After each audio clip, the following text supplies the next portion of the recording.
Hi there!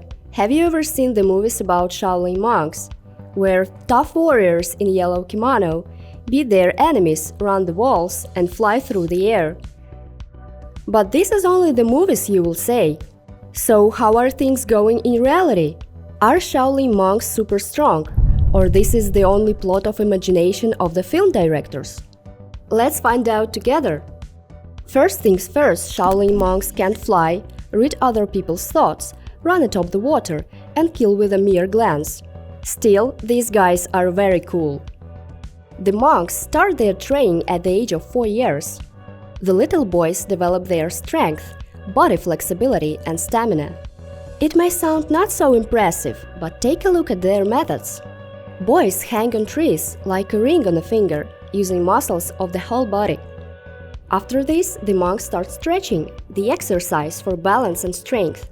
A boy must take a difficult, unstable position and hold on to it for as long as possible. Children do pistol sit-ups, freeze on one bent leg, stand on poles dug into the ground vertically, stand with a bowl of water on their heads, etc. If you think this is easy, try doing the same. Take a stand and hold on to it for at least 20 minutes. You must stand perfectly straight.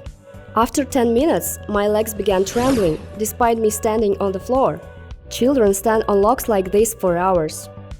Why are children exposed to such harsh training? It's not only the physical training. The monks believe that extreme stress fosters patience, perseverance, and humanity in boys. But workouts aren't the whole training program. The boys practice the basics of fist fighting and strikes using makiwara, a padded striking post. An essential element of daily training is meditation. Boys sit for hours in the lotus position, mastering the practice of inner concentration. Why? Firstly, it's a tradition. Secondly, meditation perfectly trains willpower. Extremely exhausted boys sit in silence and immobility with closed eyes, but they should in no case fall asleep. The daily graft of the little postulants is very harsh. They sleep together in one room on the bunk beds. The toilet is outside. There is no hot water or shower. The children wash themselves with cold water all year around. You won't believe it, but there is no heating in the building, and in the winter average temperature in Shaolin is below zero. I can't imagine how the boys survive in such conditions. There is no maintenance staff in the monastery. The teachers and children cook, wash their clothes, clean the rooms and territory. There are no toys and computers, and mobile phones are used only to speak with their relatives. The willpower and stamina of the little inhabitants of the monastery amaze. Just look at their stern faces. The boys look like the little warriors. When the muscles are strengthened, the boys move to the next level. Now the exercises look even more terrifying. How about this? Or this? Of course, children are engaged not only in physical training. They also learn the same subject as in regular school, and in addition to them, they learn the basics of Buddhism. How do the boys do everything on time? The little monks wake up at 5 a.m. and go to bed at 11 p.m. Despite of such schedule, children have only 1 hour of free time. But the boys don't spend it on games. They learn and practice fighting techniques. As you can see, teachers in Shaolin do not spare children at all. And what awaits adult postulants? The mature monk's training is beyond the realm of possibility. The early morning meditation lasts 2 hours. This ritual is performed daily and in all weathers. The meditating monks are watched by 10 mentors. What for? So that the monks do not fall asleep. If the postulant does fall asleep, the master hits his shoulders with the stave. After such wake-up, a postulant politely thanks the mentor for his help in meditation and returns to his exercises. Do you think it's cruel?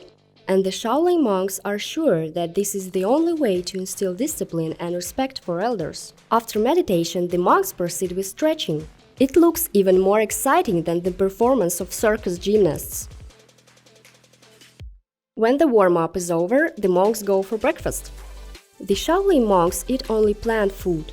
Salad, fruits and vegetables, noodles, naans, rice, soy cheese and sometimes fish. They drink only water, soy milk or tea.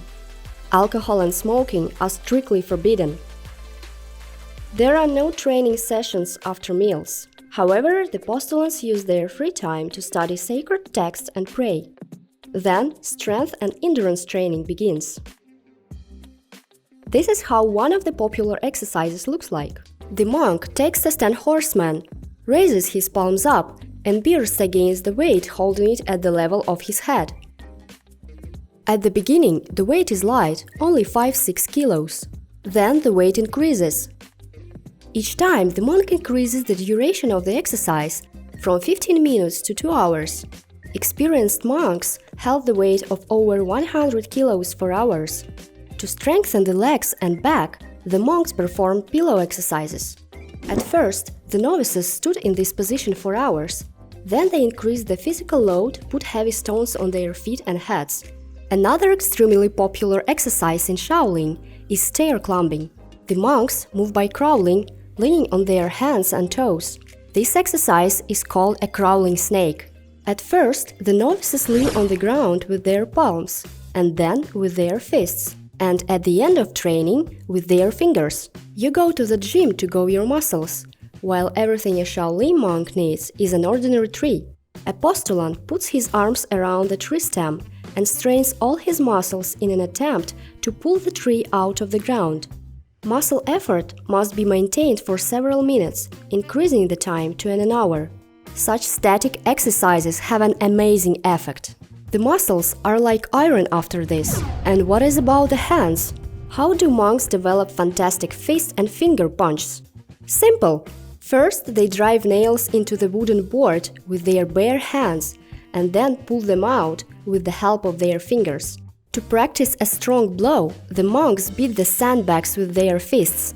When their hands get used to this, the sand is replaced with pebble stones, and in the end, they hammer a tree or a stone with their fists. After such training, a monk easily breaks a concrete babe with one blow of his hand.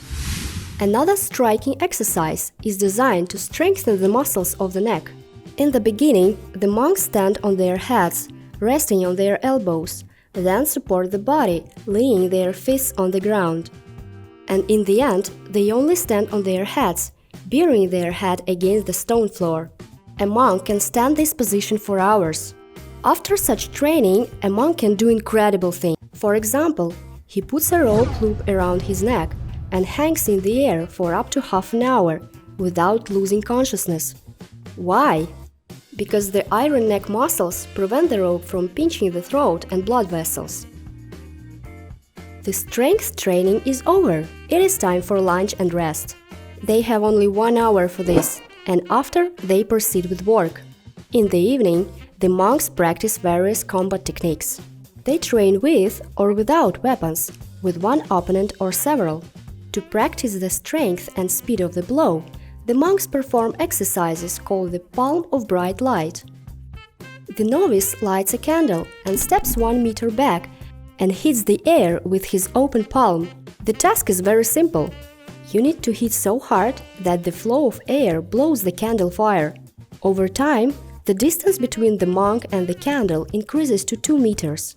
Here is another exercise that looks very simple until you try it.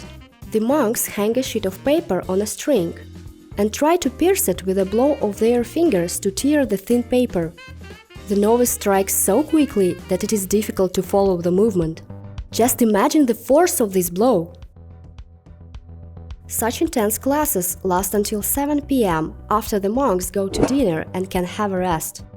But in practice, the postulants continue their studies until the late night, not because they are obliged, but because they strive to achieve perfection. The monks live decades in such a regime. During this time, their body turns into a perfect weapon. It sounds menacing, but Shaolin monks are very peaceful. The monastery charter forbids them to fight for fun or money. The only good reason for fighting is self-defense or defense of the weak. So a real monk will never fight in the ring. But some people have never been monks and still use the Shaolin martial art. For example, the legendary MMA fighter Yi Long calls himself a monk. Yi Long was never a novice at the monastery, but for years he trained according to the original Shaolin technique. This fighter is an excellent expert in Shaolin Kung Fu, Wing Chun, Sanda, and kickboxing. He is strong in classic boxing, Muay Thai, and wrestling. Long spans 74 fights, 61 of them won, 23 by knockout. However, even such a master is not perfect.